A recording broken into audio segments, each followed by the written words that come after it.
Hello and welcome to Who Be Ood, an unofficial Doc 2 watch along podcast. My name is Cameron and I am here with my co host Ben. How are you doing today, Ben? I am doing wonderfully. Awesome. How are you doing today, Cam? I am. I could be better. I'm a bit tired. Ladies and gentlemen, we just saw Venom 3 today. That was an experience. Yes, Venom: The Last Dance. What did you think of the movie, Ben? Uh, it was fun. A lot of fun, especially going to see it with you. Not as good Uh, as Venom 2, though. Let them be no, cottage. it was a little slow at times. I was hoping with No for it to be like a much bigger story. The final battle is just fighting a couple bugs on a military base. But it was still fun. It was still good. Tom Hardy has so much fun with those He movies. He does, is the best part of those movies. Thank you, Tom Hardy, for existing and giving us much joy. But today we're not going to be doing a podcast about Venom 3. sadly. Let the last dance. Instead, we're going to be doing it on Doctor Who Planet Evil. Yes. This story came out September 27th, 1975, and the last episode was broadcast October 18th, 1975. It was directed by David Maloney, who, of course, last season directed Genesis of the Daleks. And it was written by Louis Marks, who wrote Day of the Daleks, the last sale he wrote. And yeah, not too much more to say. Ben, what did you think of Planet of Evil? It was fine. It does some interesting things when these antimatter creatures and it's a living planet or something. But mm, it gets kind of repetitive at times. Like there's not antimatter. What is the mineral that they want? I don't know. For the sake of it, just say there was antimatter on that ship. I want to know. Do they never say? Do they just say my samples, the ore, the crystals? Just for the sake of it, it can just be antimatter. Antimatter samples. The people listening understand that what you're referring to. Yeah. That scene, Planet of Evil. So yeah, it gets repetitive, like, oh, there's no crystals on board. Yes, there is crystals on board. No, there isn't crystals on board. Ah, Sorensen, he's evil. The kind of Got a those red eyes, Jekyll Ben. and Hyde kind of situation going on. Uh, I don't know. It was fine. I feel like it wasn't exceptional. I don't know what it could have done better, but I mean it was fine. I watched it a while ago, so a lot of my strong feelings have dissipated on it. What did you think? Yeah. I think I am pretty similar to you. It's a fine story. It's not that bad. It's not that great. I think the best part about this story is the first two parts where we're on the jungle setting.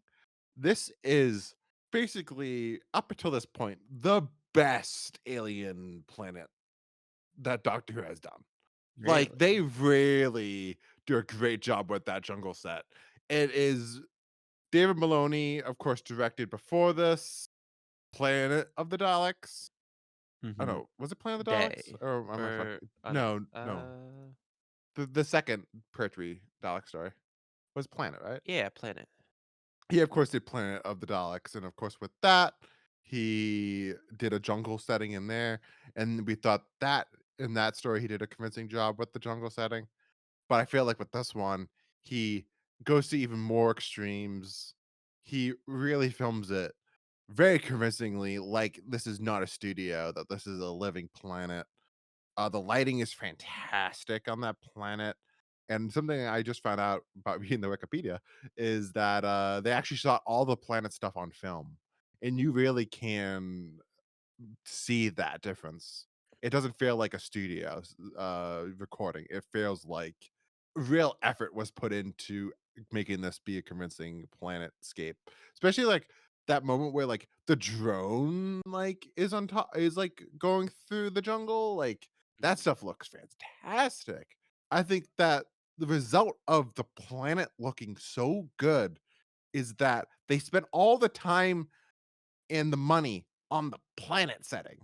And then we get to the spaceship setting where the second half, or even more than the second half of the story takes place. And it's the most boring spaceship design that I can think of, which does not help with me wanting to care about what's going on in the story if the environment the story is taking place is that generic and not interesting to look at.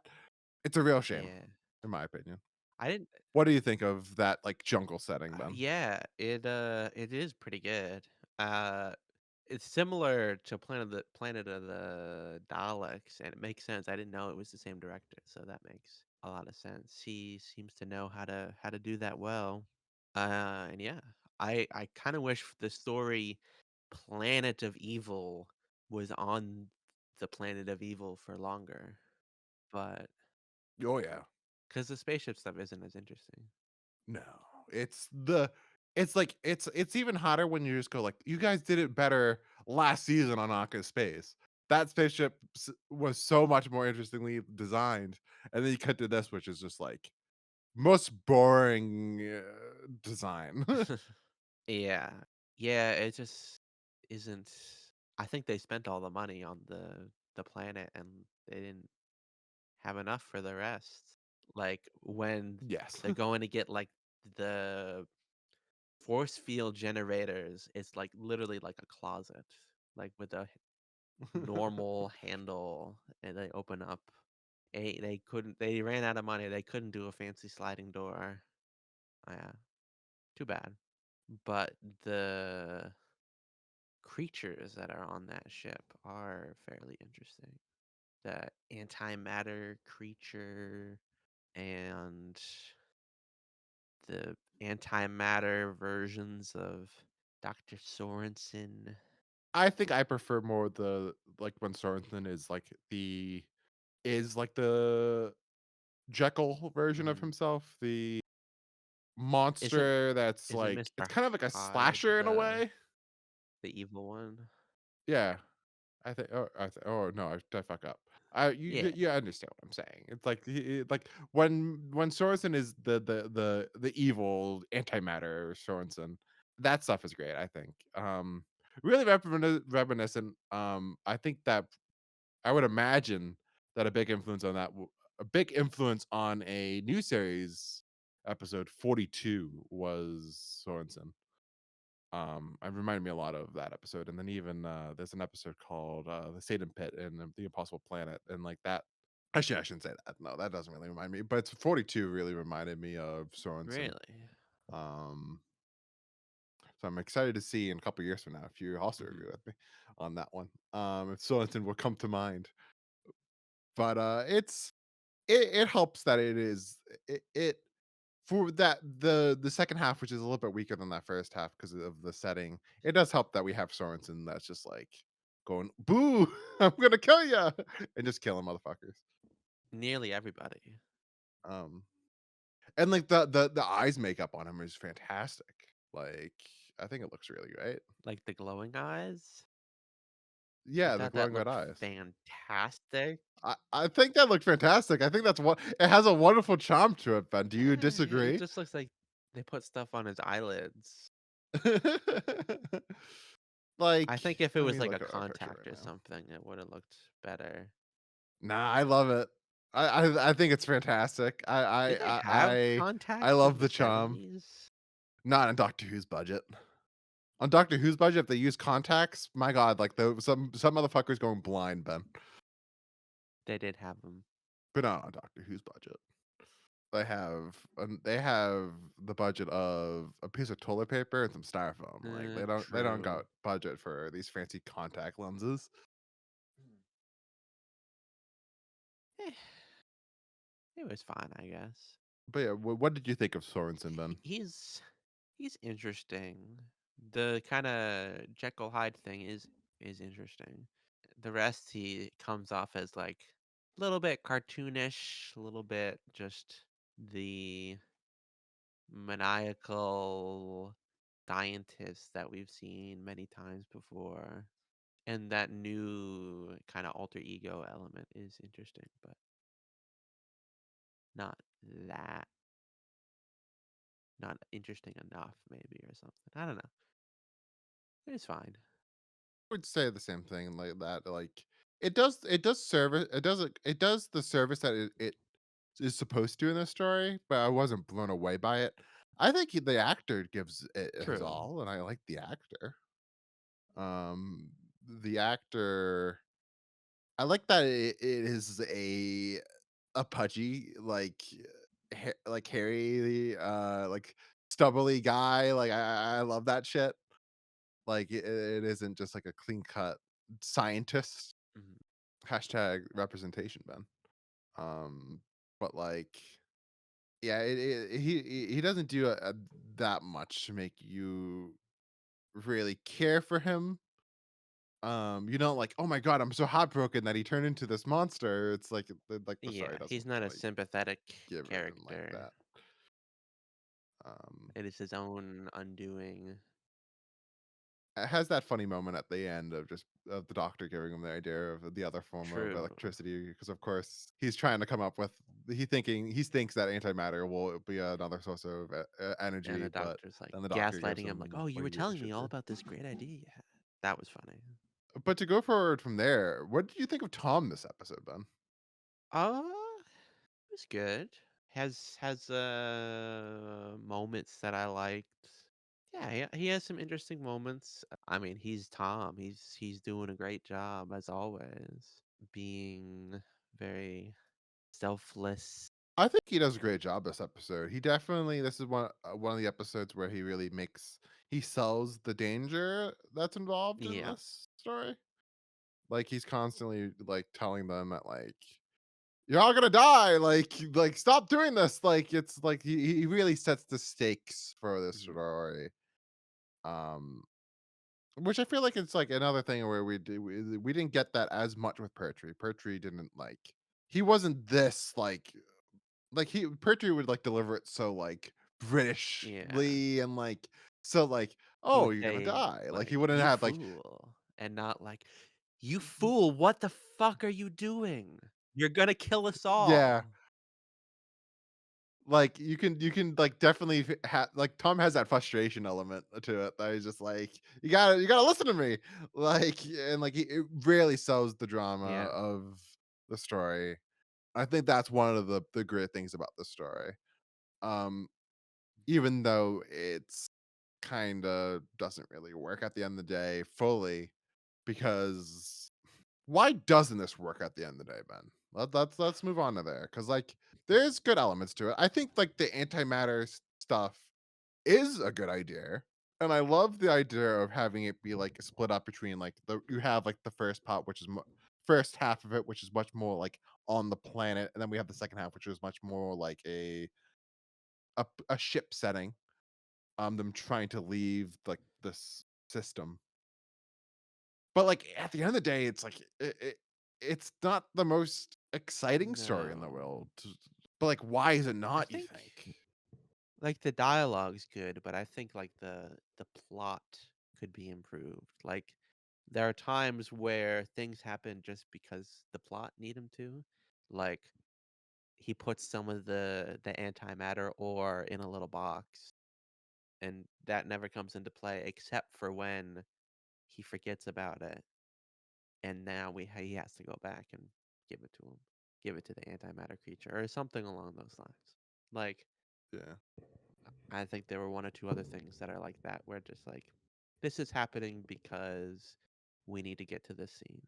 Yeah, it also doesn't help, like you mentioned earlier, just, like, it does get a pretty repetitive towards the end of it, of Yeah, just being like, "Oh, why can't we leave? We don't have any matter on the ship." It's like, "No, you guys have matter on the ship, just fucking go to Sorensen and, like" you know, and it helps it's not help that, like, we as the audience know more than the yeah. characters, so we're just kinda, We're like, just waiting for them to bored. eventually discover it, Yeah. and what's that term when we as the audience know more than the characters? I forget at this moment. You're gonna you tell it, and I'm gonna be very Dramatic disappointed in irony. myself. Yeah. Um, I don't the dramatic irony was more just frustrating than interesting.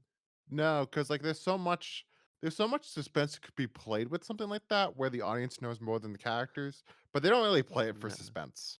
You're never on the edge of your seat, like, oh my god, they're never gonna figure this out. And it's like, no, they're like it's the doctor's gonna figure this out. Just give them Yeah. time. Also, doesn't help that it's one of those stories that sucks that has a little bit too much of the on the ship, the people, like, they don't trust the doctor and stuff, Yeah. so they're Just the always kind one of, like, guy. on the edge of, like yeah, the leader's always on the edge of you being like, "We need to kill them." At least by the end of it, he's like, "We gotta kill them because 'cause they're the ones that's causing all these issues."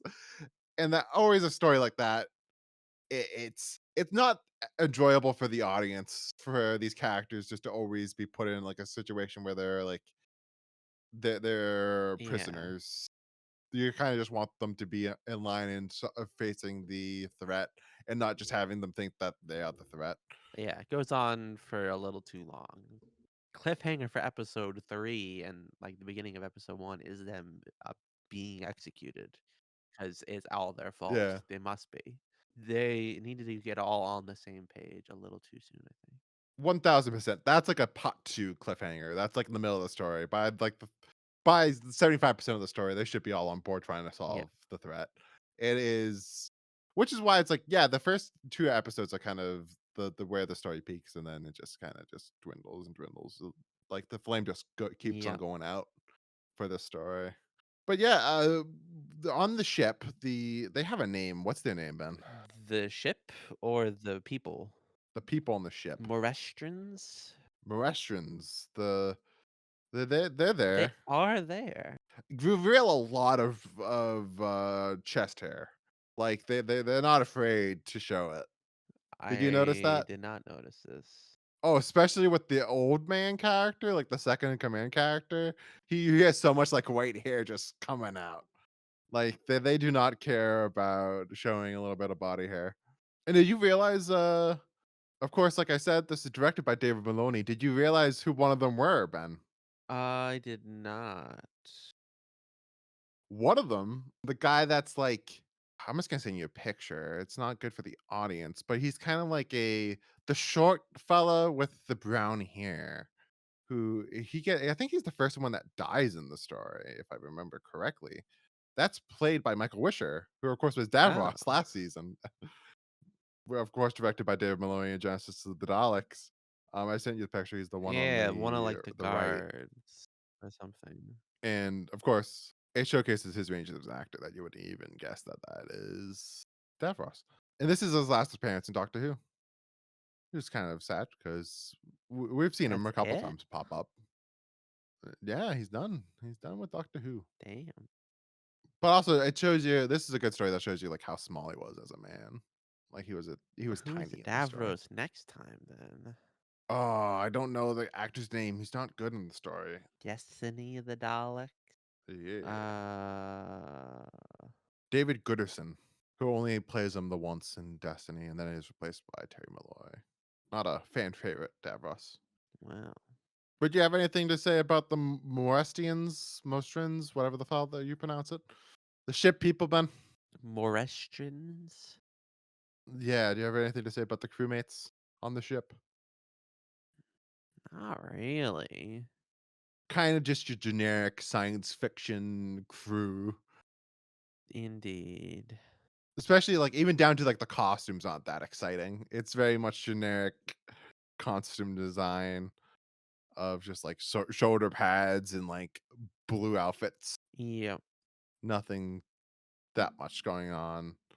I did like the actor that played like the commander and then like the second in command guy. I thought they both gave a good performance in this Mhm. story. But then they just become the main guy just becomes annoying because like we said, they just does not trust the doctor at all, and it just becomes annoying at a point. We kind of mentioned it before, but let's get into it, Ben. What do you think?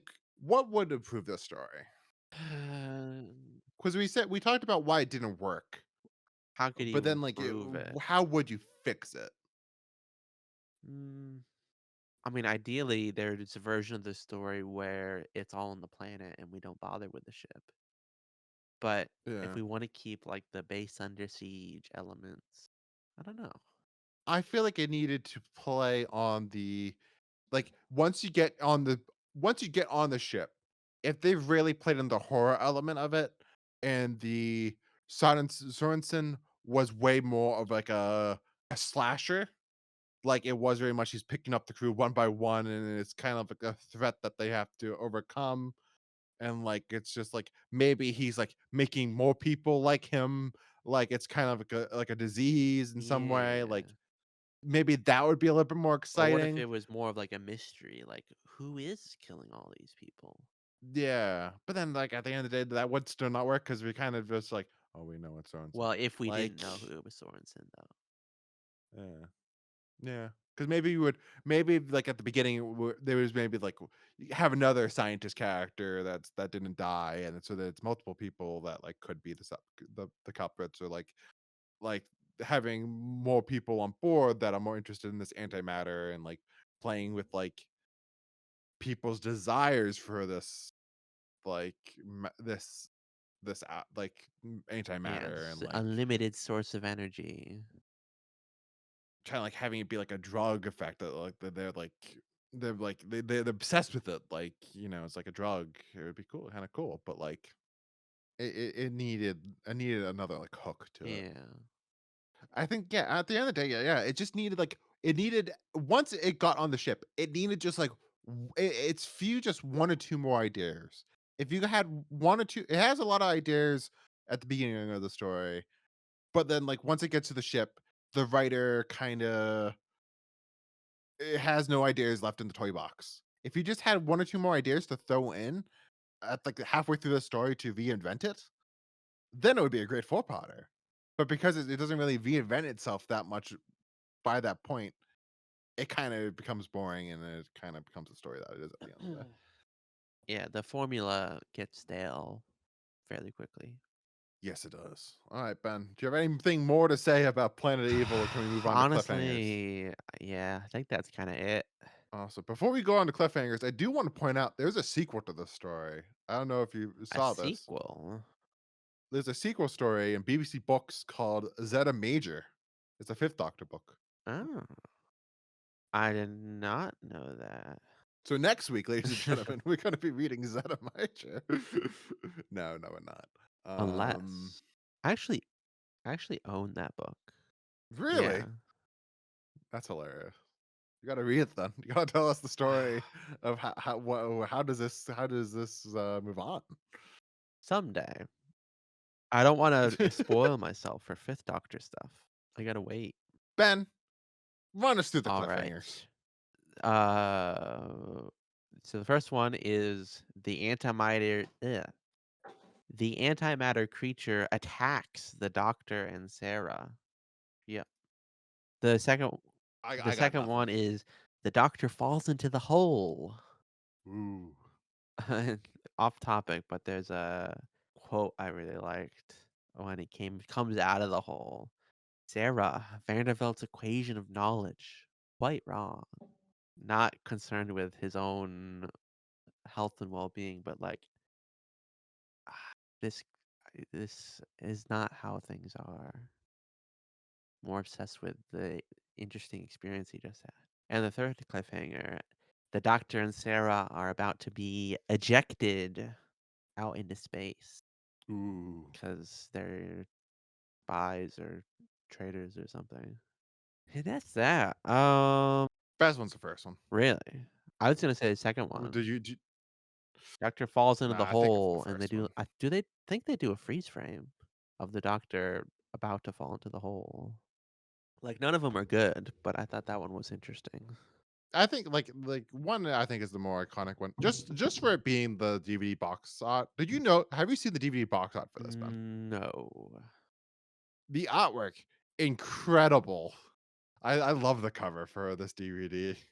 Like, that's the artwork. It's so dope. Yeah. Definitely a scenario where the artwork is better than the episode. Um, Alrighty. All right. How Now to get on to rankings, what do we rank this? eh, I'm just gonna give it a solid 7. It's a 7.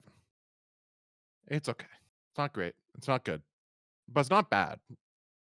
It's a 7. It's passable. Yeah, it's a 7. Okay. And what does Doctor Who magazine say? Doctor Who magazine says this story was voted number 1 in 2023, number 2 in 2024. No, no, I'm joking. Uh, What? Planet Evil was ranked kind of mixed throughout its run of doing these polls. In 1998, it started with the position of 22. In 2009, it moved up to 17. Then in 2014, it moved up to its highest position of 14. And then it went down again to its lowest position in 2023 as 24. So all over the board, fans do not know how to rank this episode.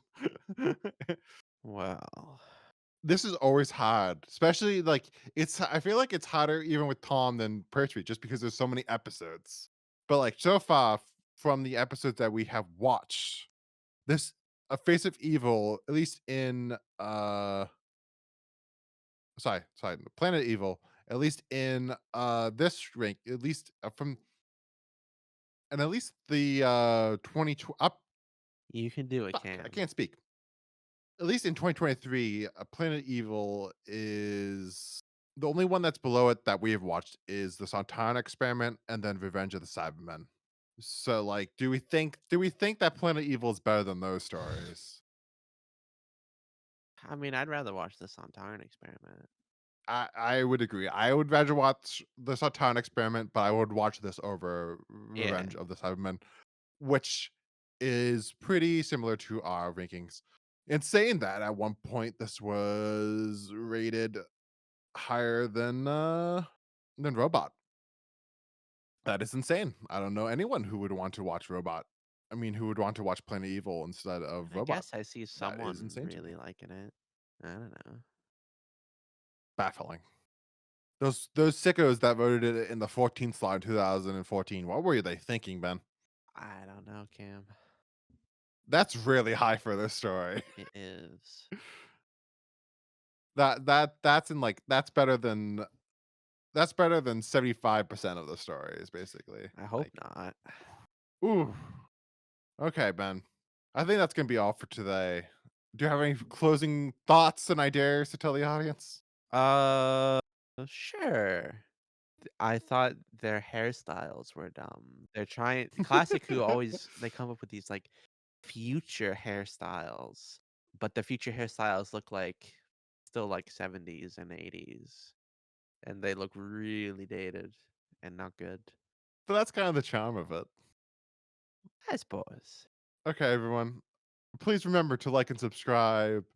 Watch us and listen to us on all of the podcast services. Remember to watch our shorts on TikTok and YouTube and even Instagram because they're on Instagram.